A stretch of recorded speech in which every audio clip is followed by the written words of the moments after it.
아까 보니까 시카고 풍물 놀이가 아주 대회 처음 시작할 때 나와서 저희들을 아주 이렇게 힘을 돋궈 주었습니다.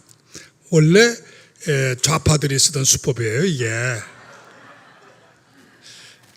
아시다시피 좌파들은 어떤 집회를 할 때 정치 집회라고 안 하고 문화 집회라고 그러고 풍물놀이라든가 이러한 문화 행사를 앞세웁니다. 그 행사의 모든 비용은 정부라든가 또는 경제단체나 또는 보수들이 내요. 그래서 오늘의 이 촛불혁명은 돈을 보수가 내고 열매는 좌파가 따먹는 것이었습니다. 저희도 그러한 지혜를 좀 배워야 될 필요가 있는데 제가 보니까 태극기 여러 애국 포럼 중에 시카고 애국 포럼이 제일 먼저 진화가 돼서 이러한 좋은 방법을 사용한 것 같습니다. 시카고 애국 포럼의 앞으로 무궁한 발전이 확실히 기대가 됩니다. 감사합니다.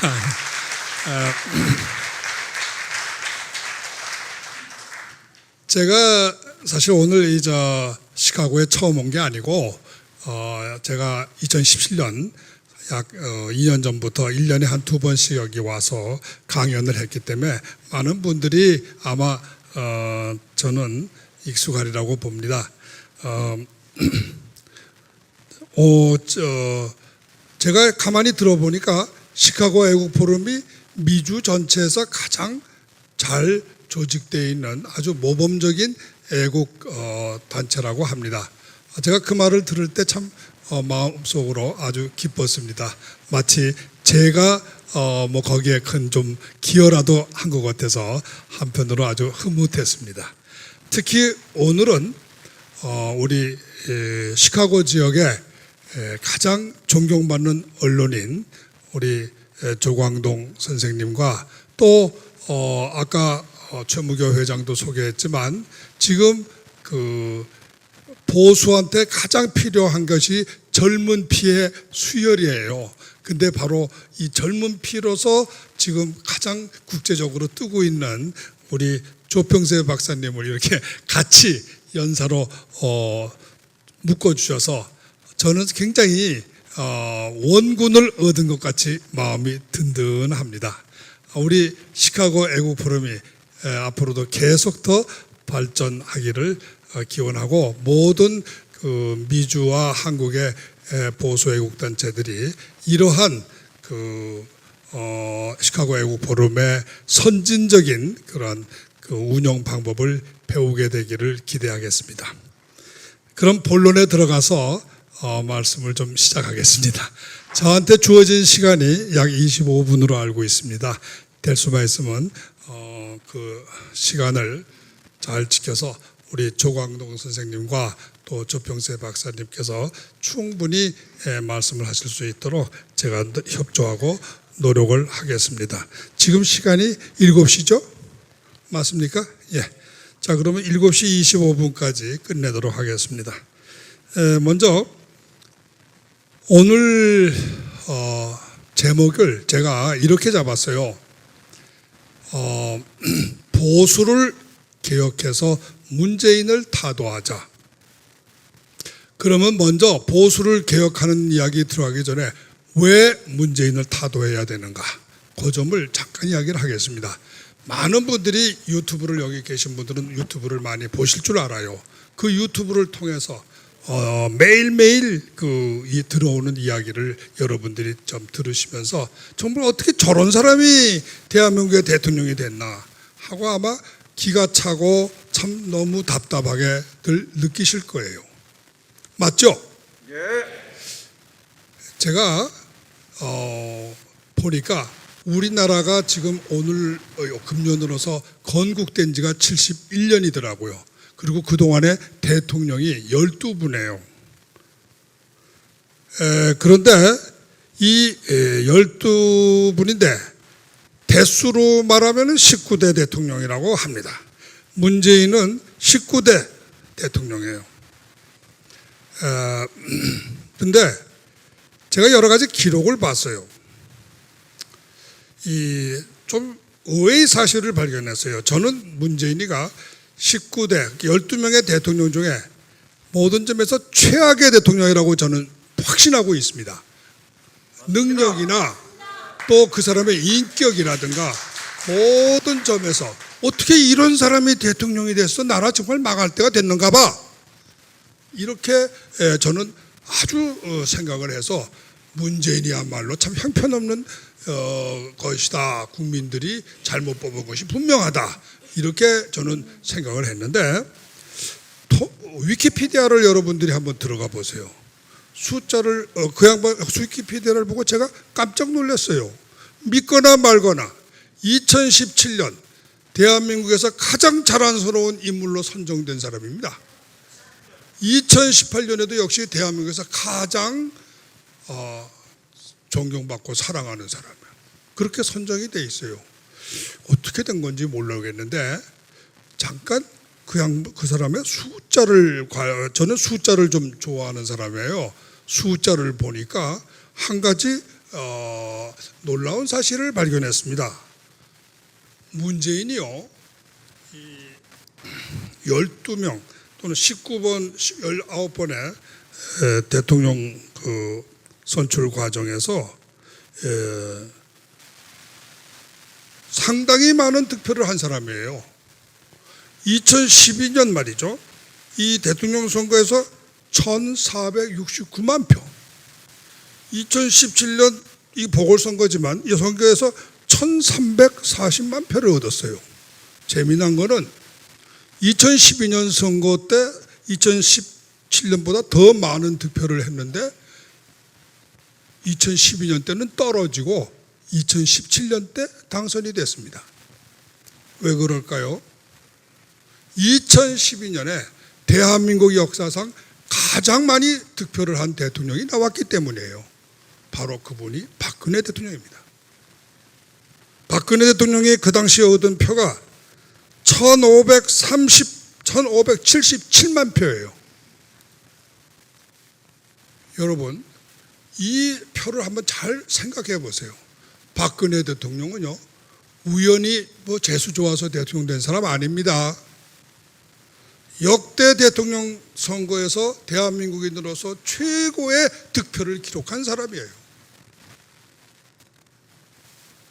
문재인이가 두 번째입니다. 2012년도에 1460만 표, 2017년에 1355만 표.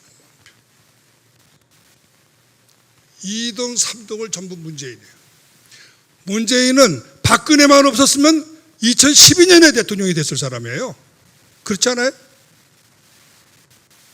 숫자로 보면 그래요.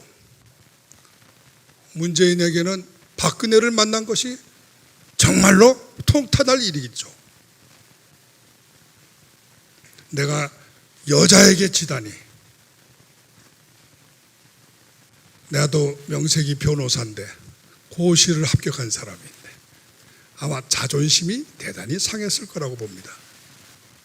문재인은 대통령 정식 선거에서는 졌습니다. 결코 이기질 못해요. 그런데 이 사람이 대통령이 된 것은 보궐선거에서 된 거예요. 보궐선거란 게 뭡니까?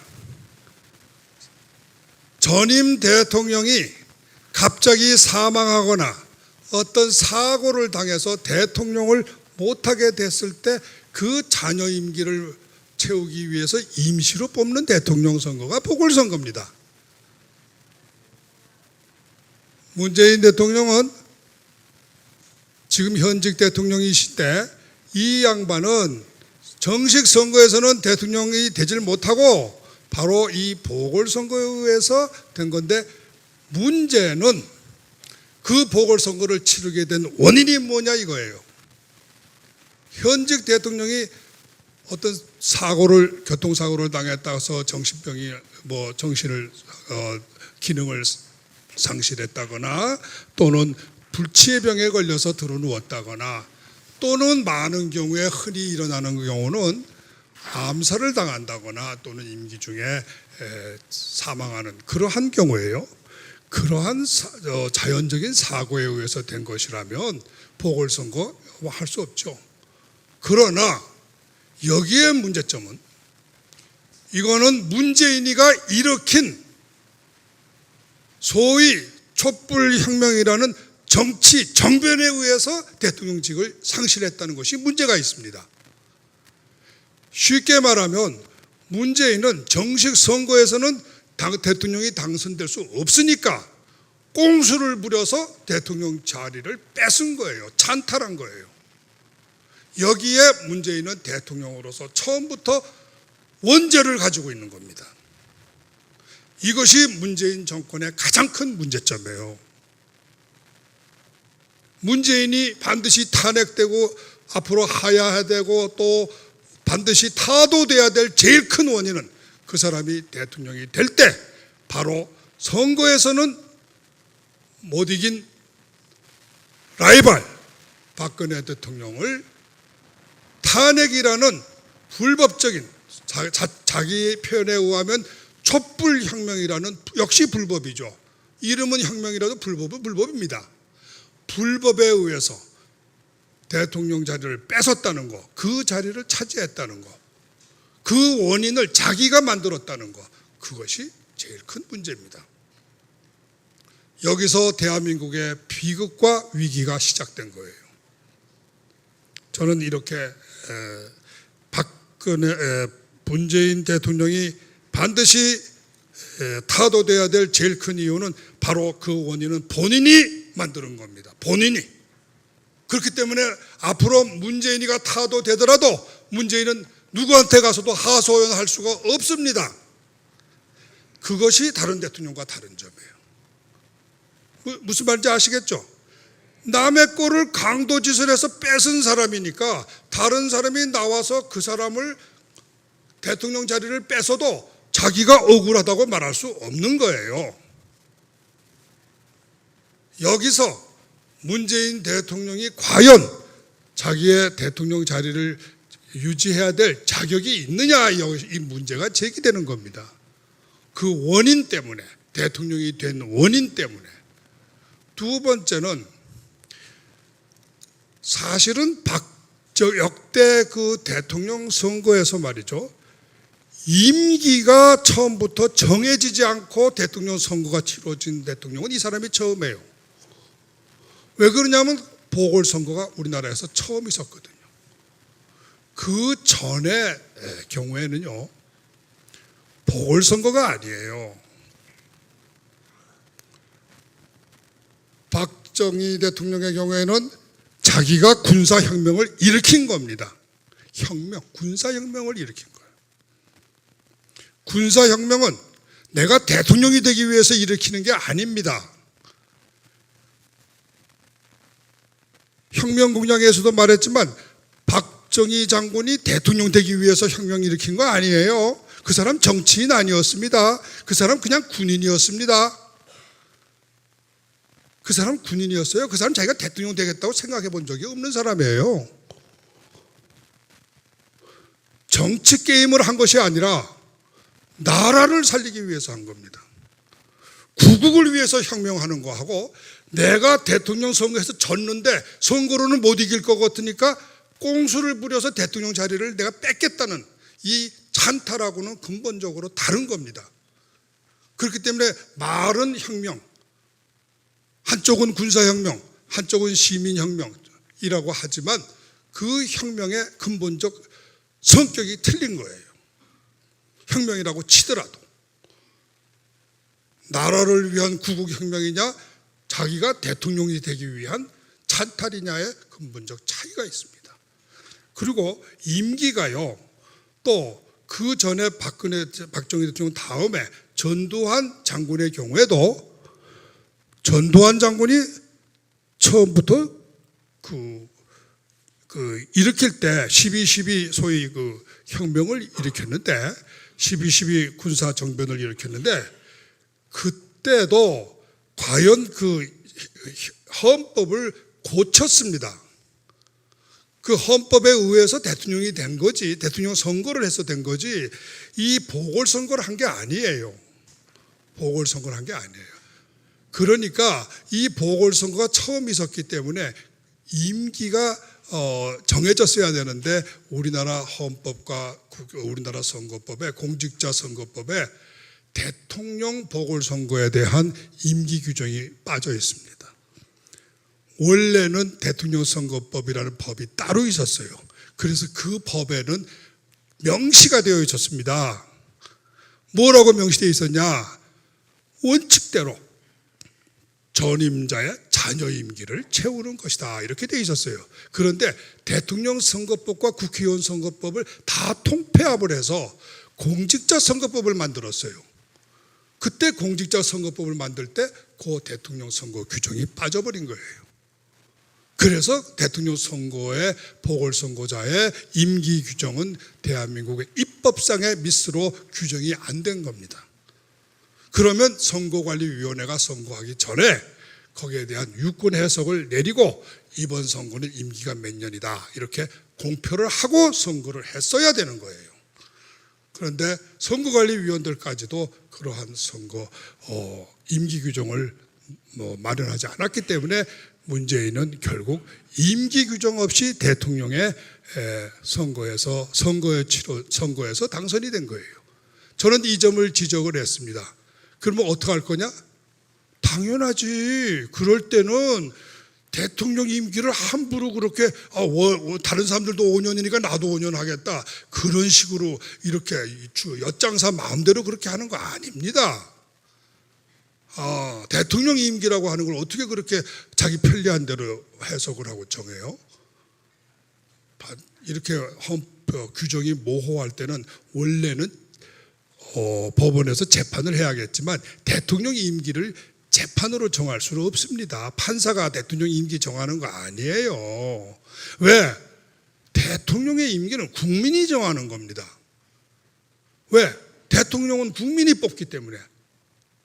헌법상 대통령은 국민이 직선제로 뽑기 때문에 우리나라 헌법상 임기도 역시 국민이 정해야 돼요. 그래서 국민이 임기를 정할 수 있는 방법이 뭡니까? 국민 투표를 해야 되는 거예요. 그래서 제가 2017년 초에 문재인의 임기, 법리상으로는 박근혜 대통령의 임기가 종료되는 2017년 2월 24일로 종료가 되니까 2월 24일로 끝이다. 그런데 이것이 불만이면은 국민투표를 하자. 국민투표에 붙여서 정하자. 근데 안 했어요. 그래서 이러한 그 임기 자체가 불법적으로 미정전 상태에서 불법적으로 취임을 했다. 세 번째 이유가 있어요. 제가 이런 이야기를 하면 저 사람 법밖에 모르네, 이런 먼저 법부터 짚어보는 겁니다.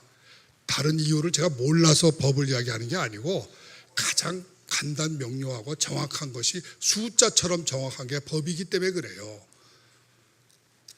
세 번째로 이 양반이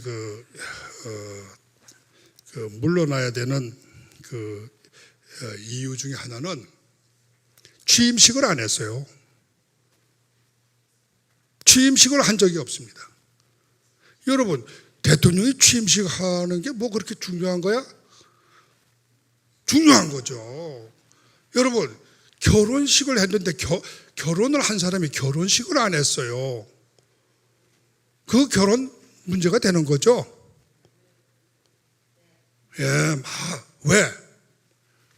식이라는 게 왜 필요합니까? 세리머니가 왜 필요해요?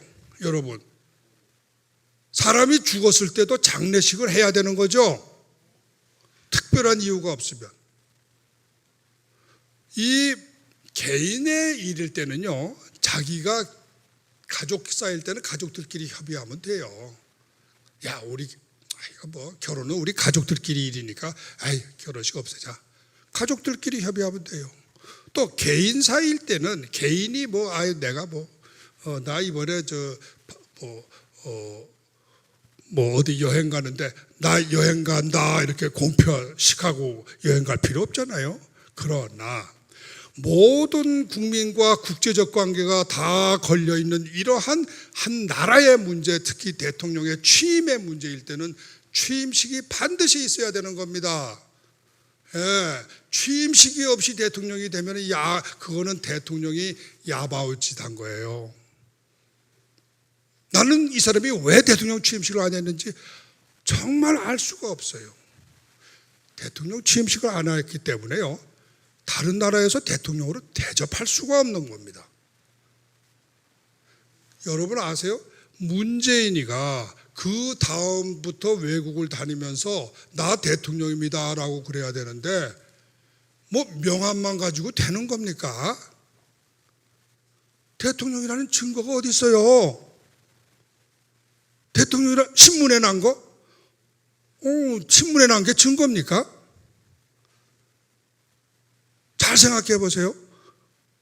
대통령으로 대우할 수가 없는 거예요. 왜? 초청을 한 적이 없잖아. 나 대통령으로 취임했다고 불러서 제가 대통령 취임했는데 승인하는 뜻에서 한번 와주시겠습니까? 부른 적이 없잖아요. 간 적이 없잖아요. 자기 혼자 대통령이래. 자기 혼자. 증명서가 있어야지. 증명서가.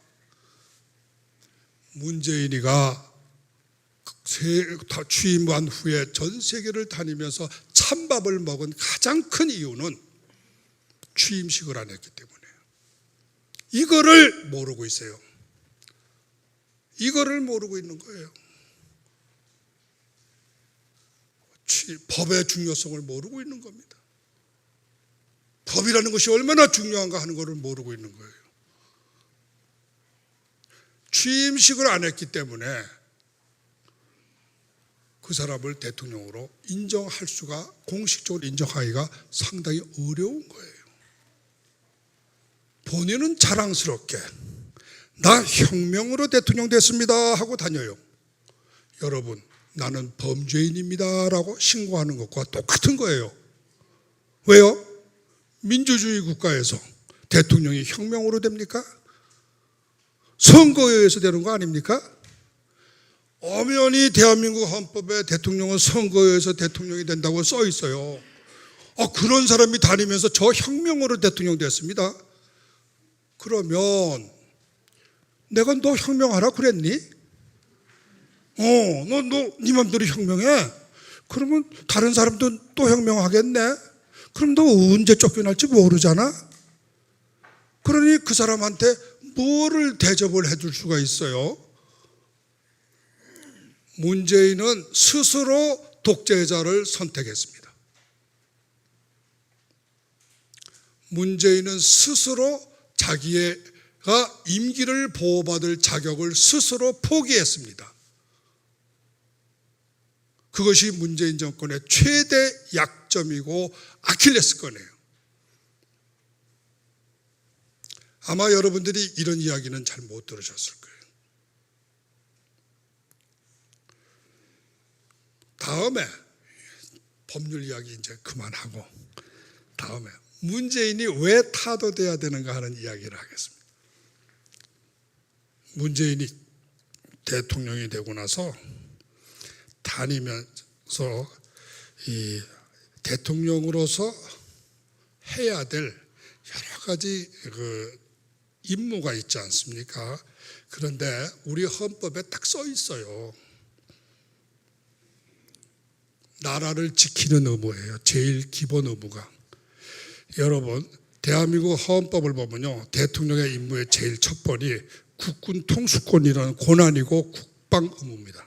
나라를 지키는 의무가 있어요. 국군 통수권을 가지고 있기 때문에 나라를 그 사람이 지켜야 될 책임을 진 거예요.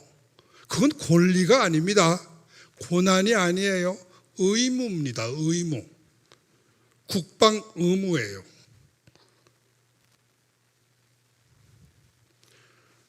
헌법상의 모든 권한은 권한이 아니에요. 그거는 의무입니다. 그래서 직무라고 그래요. 직무. 직무입니다. 직무. 우리들은, 여기 계신 우리 시민들은, 국민들은, 대한민국 국민들은, 또 여기 계신 분들은 미국 시민권자예요. 만일에 북한이 이번에 다시 쳐들어온다고 합시다. 6.25처럼. 여기 계신 분들이 나가서 전쟁에 참여해야 될, 전투해야 될 의무 없습니다. 대한민국 국민이 아니면 당연히 없는 거죠.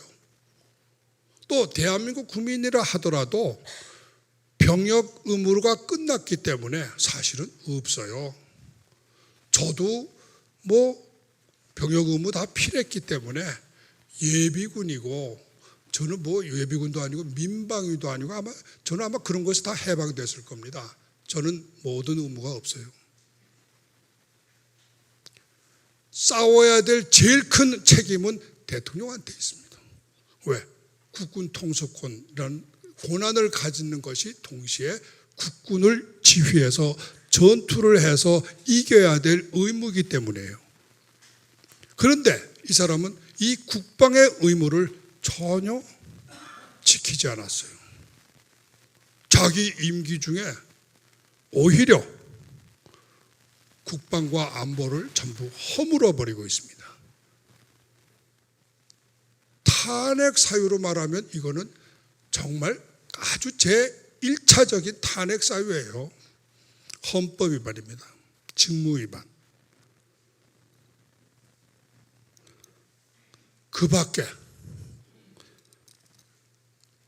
대통령이 적어도 국민들의, 이 국가의 경제에 대해서도 잘 발전시킬 그거야 의무라고 말할 수는 없겠죠. 그러나 적어도 나라 살림살이를 축내서는 안 되는 겁니다. 잘 지켜야 될 의무가 있어요.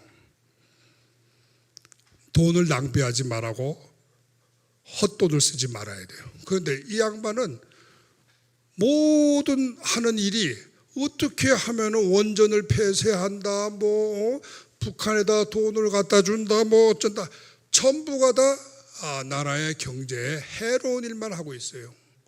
전 이것도 탄핵 사유 역시 해당된다고 봅니다. 여러분들 중에 말이죠, 혹시 박근혜 대통령 탄핵 사유 판결문 읽어보신 분이 있는지 모르겠습니다만은, 그 판결문에 보면은요, 박근혜 대통령의 탄핵 사유가 헌법상의 의무 위반이라고 해놓고 헌법 조항이 없어요. 헌법 몇 조가 없어요. 없습니다. 그냥 최순실이 위해서 최순실이 돈 벌게 해주려고 재벌들한테 청탁했다. 또 무슨 경제 공동체 만들어서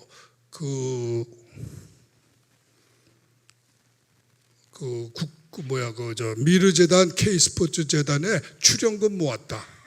그런 거예요. 그런데 그것이 어떻게 해서 헌법 제 몇 조에 된다는지 논리적 설명이 전혀 없습니다. 그런데 거기에 비하면 지금 문재인이는 헌법 조문이 딱딱 떨어져요. 국방 의무 위반, 그다음에 최소한도 국가 경제의 안전과 그런 걸 지켜야 될 경제 안정에 대한 의무, 국민의 민생을 안전시키는.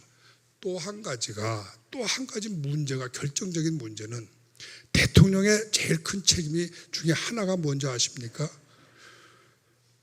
대통령 책임제는 대통령이 국가의 원수예요. 그러니까 외교상의 책임을 대통령이 지고 있습니다. 외무부 장관은 대통령의 보조인에 불과한 거예요. 외교상의 동맹 조약이라든가 이러한 것을 수호하고 지켜야 될 책임이 대통령한테 있습니다. 그런데 이 사람은 지금 미국과의 한미동맹서부터 시작해서 우방과의 외교를 하나도 지금 성사시키지 못하고 있어요. 제일 중요한 우방인 미국과 일본에 대해서 외교가 전혀 다 단절 상태예요. 누가 그걸 그렇게 원인을 만든 게 아니라 자기가 전부 그렇게 만든 거예요. 자기가. 누가 강경화 외무부 장관이 잘못해서? 아니죠. 그 외교 잘못한 거 전부 자기 책임이에요. 그래서 이 양반이야말로 박근혜 대통령한테 다 적용한 탄핵 정신으로 비춰보면 탄핵 사유가 그야말로 차고 넘쳐요.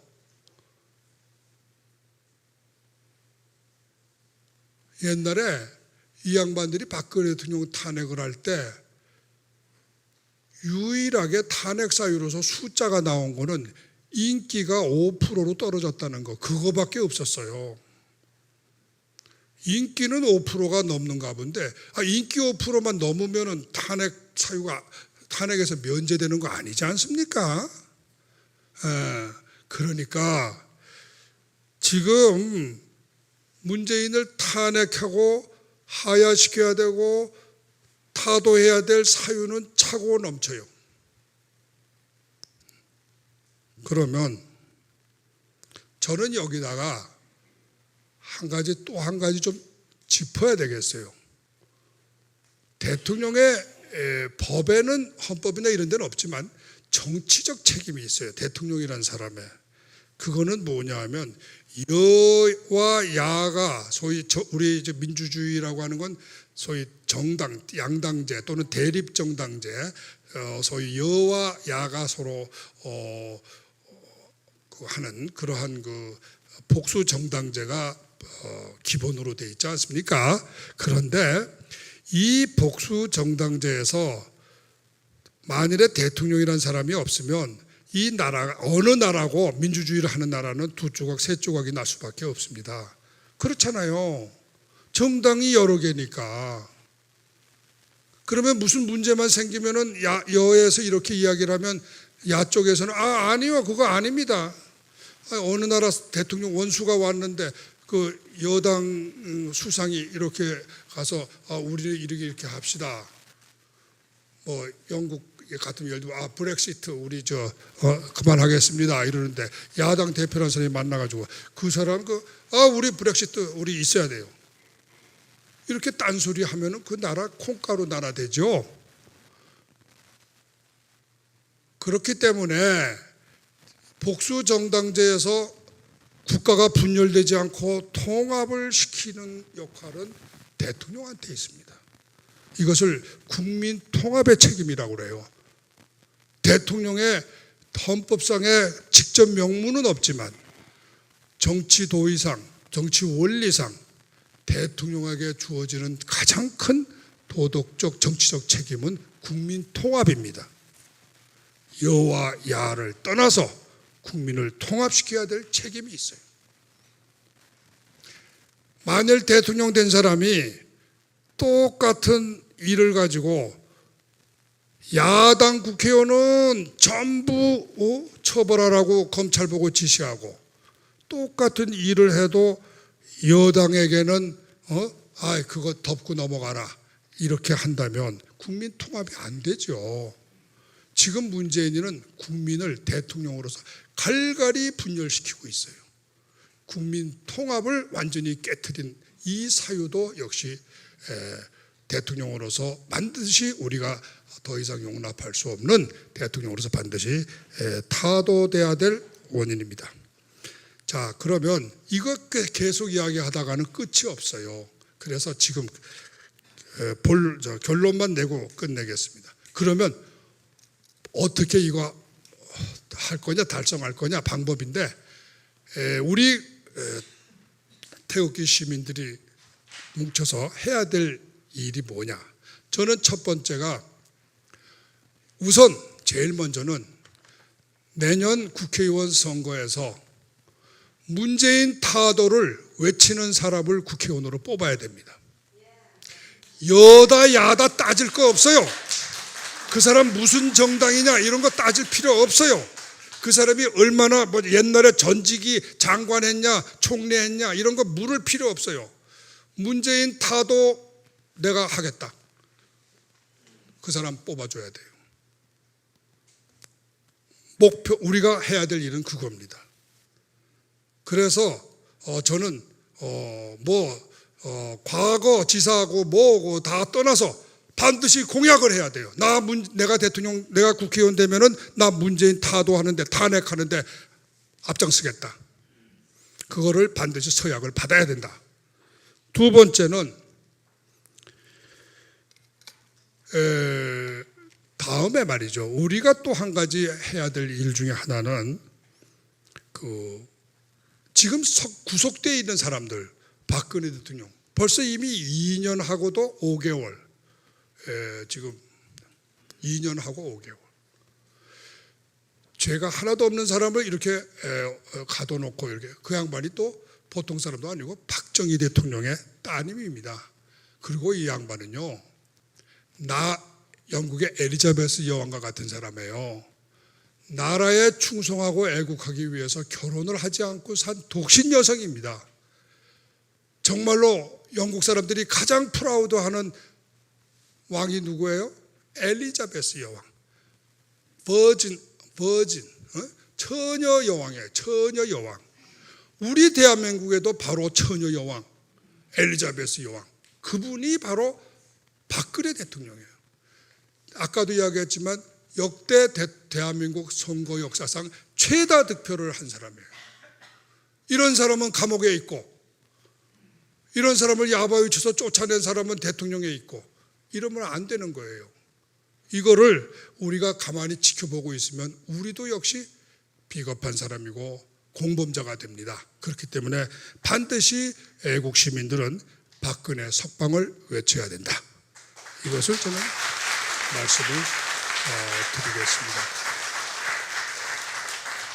시간이 죄송한데 제가 세 번째만 말씀드리고 내려갈게요. 세 번째는요, 한미 간에 보수가 연합해서 같이 움직여야 됩니다. 이 책을 쓰신 분이 Losing Korea, Losing South Korea, 이 책을 쓰신 분이 고든챙이에요.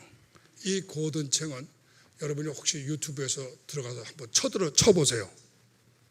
대한민국의 어떤 애국자보다도 가장 열심히, 가장 정확하게 말하고 있습니다. 지금까지 두세 번의 유튜브를 계속 날리면서 이 양반이 한 말이 있어요. 결론, Moon must go. 자, 우리 다 같이 한번 외칩시다. Moon must go. 미국과 일본의 보수 애국자들을 우리가 다 같이 합쳐서 같이 운동, 이 Moon must go를 반드시 달성하도록 합시다. 감사합니다.